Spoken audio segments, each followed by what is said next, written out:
Hi, in a previous video, we spoke about congruent triangles and the fact that in order for two triangles to be congruent to each other, each triangle, or the first triangle, must have 6 parts that's congruent to the other triangle. So here we have this angle H that's congruent to angle I, angle J is congruent to angle X, and angle I over here is congruent to angle V. Now, how do I know this? Because I'm looking at the hash marks here. And so if we see one curve, it is congruent to the one curve over here. We see two curves congruent to the two curves over here, so on and so forth. Similarly, the sides have to be congruent as well. So side JH or segment JH is congruent to segment XI. Segment JI is congruent to segment XV, and segment HI is congruent to segment IV.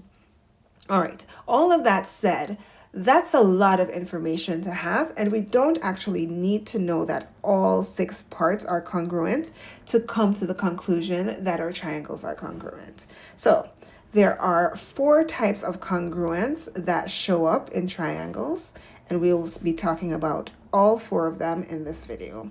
So one of them is side, side, side. So side, side, side congruence just tells you that if you had just this, what I'm tracing over in blue, if we had just this information, that the 3 sides in one triangle are congruent to the 3 sides in the other triangle.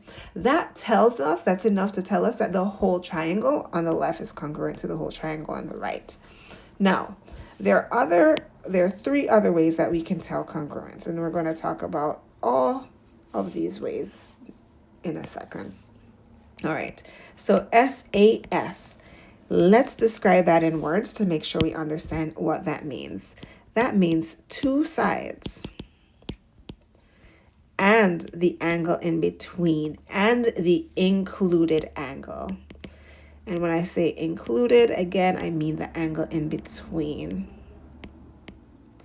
So if, and I'm going to use blue again, if we knew that this side was congruent to this side, and we knew that this side was congruent to this side, and the included angle, meaning the angle in between this side and this side, so that angle right here.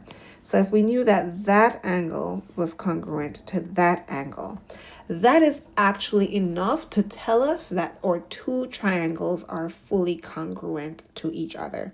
So again, that's 2 sides and the angle in between. SAS congruence. All right. Similarly, we have ASA congruence. So let's take a look at what that looks like. So the third one again is ASA congruence. And that is 2 angles. So that's the A and the A, 2 angles. And the included side. That means the side in between those 2 angles. So, and the included side. All right, so let's make sure we can see what that means visually on our triangle. So let's say we knew 2 angles. Doesn't matter what 2. I'm going to choose the 2 at the bottom. Let's say we knew that those 2 angles were congruent to these 2 angles. If we know that, the side again in between, so we're looking physically at the order of the letters here, the side in between those 2 angles is right here. So that is the side in between those 2 angles. So I'm going to mark that. If we know that's congruent to that, then we have angle, side, angle congruence. So our side that we know is in between those 2 angles. All right, and so there's just one more that combination that tells us congruence, and that is AAS congruence. Now let's describe that in words to make sure we know what that means. AAS is 2 angles once again. But looking at the order of the letters, this side is not included in between those 2 angles. So 2 angles and the non-included side. So two angles and the non-included side. All right, so let's erase what we have right here and make sure we can visualize what that looks like. So two angles, doesn't matter which two, I'll choose two different ones this time. So let's say we choose the one up here and the one down here. If we know that that's congruent to the one up here and the one down here, so again, the same top here, double marks, single mark, double mark, single mark. So if we know those two are congruent, this time we're looking for the non-included side. And it doesn't matter which non-included side, it just cannot be that side. It cannot be that side because that is an included side. So I can choose either of these, either the double hash marks or the triple hash marks. Does not matter. I'm going to choose that one. So if we know that that's congruent to that, then now we have AAS congruence. AAS because again, the side is not included between those two angles. All right, so that's the only way you can tell whether two triangles are congruent if you have only three things. So if you have those three things, that means everything else automatically is going to be congruent. Now, the two that don't work that you want to avoid is AAA. So if all I knew, and I'll use a different color here, if all I knew was that the angles, so that angle was congruent to that angle is congruent to that, and this angle is congruent to that, if all I knew was that, that is not enough to tell us that two triangles are congruent. It is not enough because one triangle might be much bigger than the other triangle. All right. In addition to that, if I knew that side, so two sides, doesn't matter which two sides, and the non-included angle, so the angle over here is non-included, or I could use the angle over here. Does not matter, as long as we match it up, so two sides and the non-included angle. That actually does not tell us congruence. And it's easy to remember that one because we don't want to accidentally spell that word backwards, because that's a word you would not want to use in any class, much less a geometry class. All right, so all of that said, we are going to be looking for congruence. Again, side, angle, angle, and angle, side. So now keep that in mind as we move on to the questions below. All right, so let's just make this a little cheat sheet here. SAS, ASA, and AAS are all good. That, and that are all good. And just make sure we know that AAA is no good and SSA also is no good. All right, so as we look on this triangle, we have a side, we have another side, and we have another side. You want to make sure that in our second triangle, we have the same thing, a side, another side, and another side. So we do have enough information here for side congruence, and that's the answer for the first one. That's how we know that is congruent. All right. Let's move on to the next one. Let's bring our little cheat sheet with us. Okay, so in the third question, we are looking at an angle, another angle, and another angle. So that's angle, angle, angle. That's no good from the start. That also is angle, angle, angle. Even though they match, this is no good. This does not help us. It is not congruent. Okay, let's take our cheat sheet down to the next one. Let's just cut that and move it down here. All right, so this one's a little trickier because you have to recognize, using the reflexive property, that this line segment is a part of both triangles.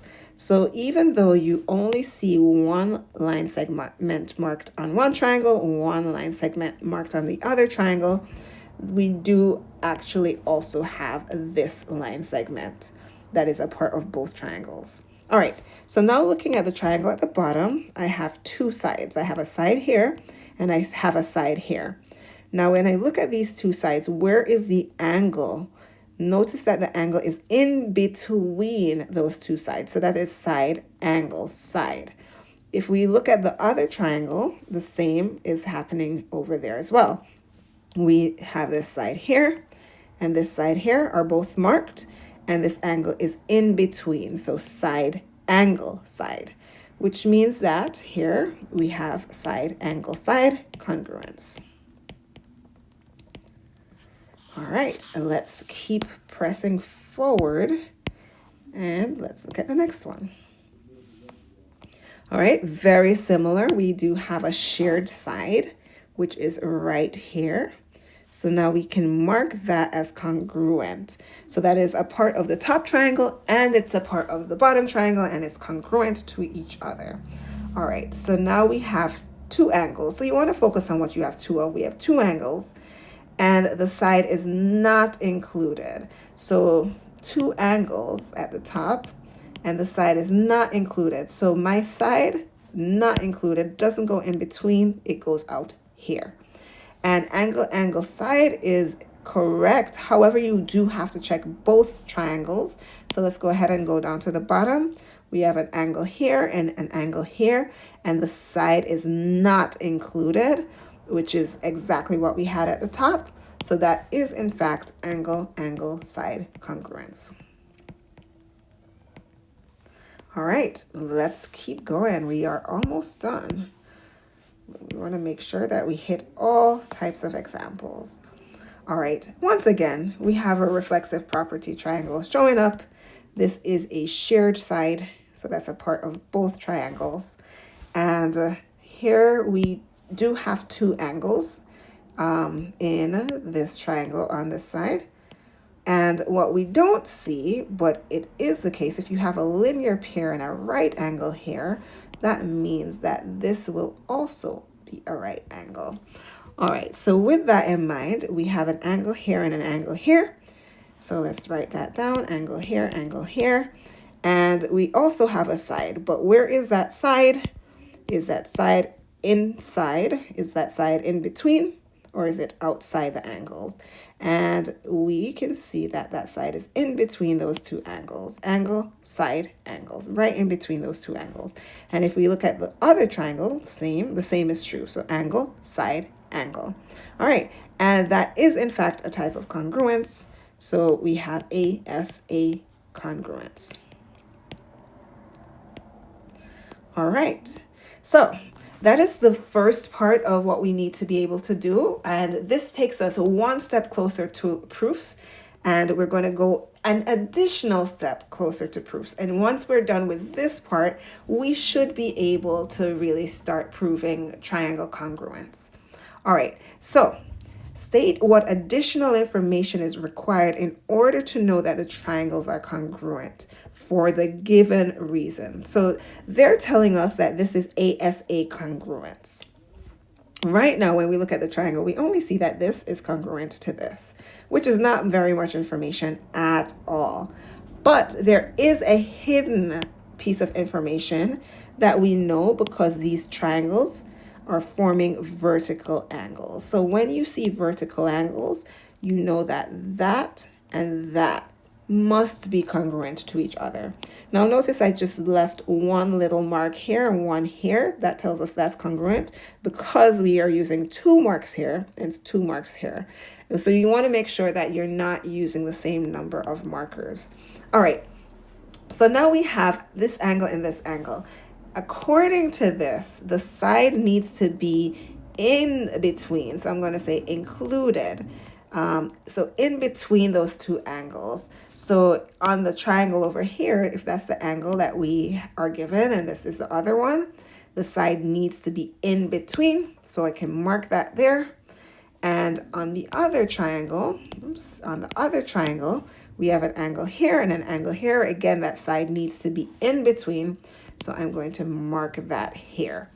All right, so now that is enough to show the marks, but just in case you are required to write down the names of those sides, remember those are segments, so you can put GH.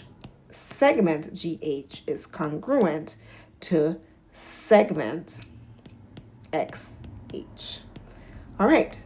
So if you know that, again, marked in purple, then you know that your triangles are congruent based on ASA congruence. All right, so we have another ASA congruence, but the triangles do look a little bit different, so that is good. All right, we talked about this being congruent to that because of vertical angles, ASA congruence. All right, so that means we need to have two angles here. In our diagram, for the triangle on the left, we only have one angle. So we have an angle, we have a side, and we know that this side needs to be sandwiched in between two angles. So this is the other relevant side angle that we need. And similar for the other triangle, we have an angle, we have a side, and based on this, we know that that side needs to be sandwiched between those two angles. So that tells us that this is the other relevant angle that we need. And now from that, the other piece of information we have is what we just marked off, and that's that angle P is congruent to angle X. So that right here, congruent to that right here.